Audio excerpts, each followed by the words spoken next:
क्या आप कल्पना करते हैं कि चांद एक शांत, बिना वातावरण वाला पत्थर है जो पृथ्वी के चारों ओर चुपचाप चक्कर लगाता है? ये एक आम धारणा है, लेकिन हकीकत इससे कहीं ज्यादा दिलचस्प है।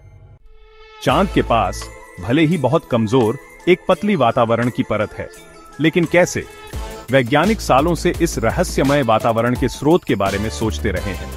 हालांकि चांद पर सांस लेने योग्य हवा नहीं है, लेकिन इस पतली वायुमंडलीय परत एक्सोस्फीयर के रूप में वैज्ञानिक रूप से जानी जाती है का अस्तित्व अब निश्चित है। लेकिन इसे बनाए रखने का तंत्र क्या हो सकता है?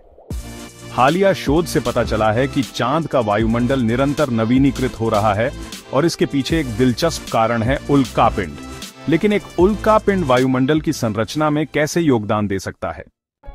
मैसाचुसेट्स इंस्टीट्यूट ऑफ टेक्नोलॉजी के वैज्ञानिकों ने पाया कि उल्कापिंड जब चांद की सतह से टकराते हैं तो इंपैक्ट वेपराइजेशन नामक प्रक्रिया से चंद्र मिट्टी अंतरिक्ष में फेंक दी जाती है, जिससे वातावरण के निर्माण में सहयोगी तत्व एक्सोस्फीयर में फैल जाते हैं।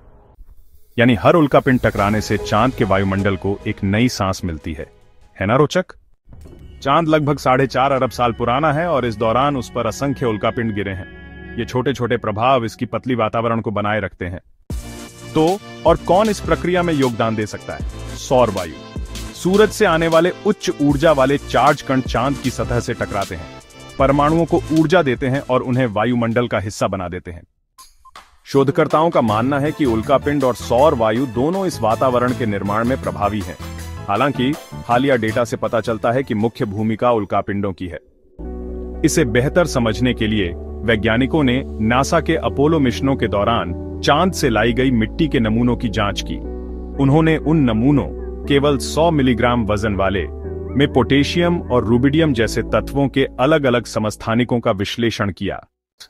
इस विश्लेषण से पता चला कि इन तत्वों का वाष्पीकरण उल्कापिंड प्रभाव से सौर वायु की तुलना में अधिक आसानी से होता है।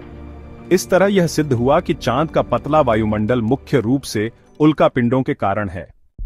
नतीजतन चांद पर रोज उल्कापिंड गिरते हैं और ये प्रभाव उसके पतले वायुमंडल का लगातार नवीनीकरण करते हैं। शायद जब आप अगली बार आसमान की तरफ देखें तो आप चांद की शांत सतह के पीछे चल रही इस उथल पुथल की कल्पना कर सकते हैं। तो आपको क्या लगता है, किन अन्य खगोलीय पिंडों पर ऐसे छुपे हुए वायुमंडलीय चक्र हो सकते हैं? अगर आपने चांद के वातावरण के इस रहस्यमय तंत्र के बारे में जाना है तो वीडियो को लाइक करें, चैनल को सब्सक्राइब करें और अपने विचार नीचे कमेंट में लिखें। किस अन्य खगोलीय पिंड पर आपको लगता है ऐसे वातावरणीय चक्र हो सकते हैं? आपके विचार का इंतजार है।